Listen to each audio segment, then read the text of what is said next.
Kakak Dewi Persik beri tanggapan serius soal kedekatan sang adik dengan Rian Ibram. Baru-baru ini, Dewi Persik ramai dijodoh-jodohkan dengan Rian Ibram. Dewi Persik dengan Rian Ibram merupakan rekan kerja di salah satu talk show stasiun TV. Dalam talk show tersebut Dewi Persik dan Rian Ibram sama-sama menjadi host.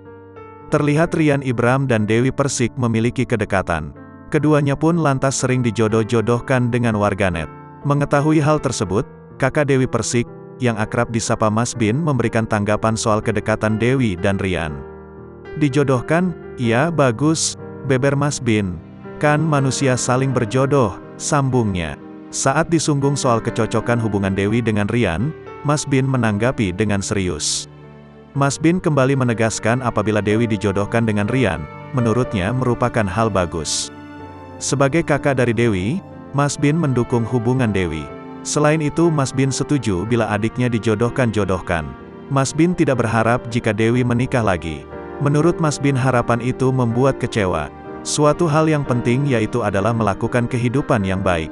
Kendati demikian dengan pihak keluarga yang menanggapi perjodohan Dewi dengan Rian merasa tidak masalah. Keluarga nggak masalah dijodohkan dengan siapapun nggak masalah, papar Mas Bin. Mas Bin menegaskan dari pihak keluarga tidak ada kriteria calon suami untuk Dewi.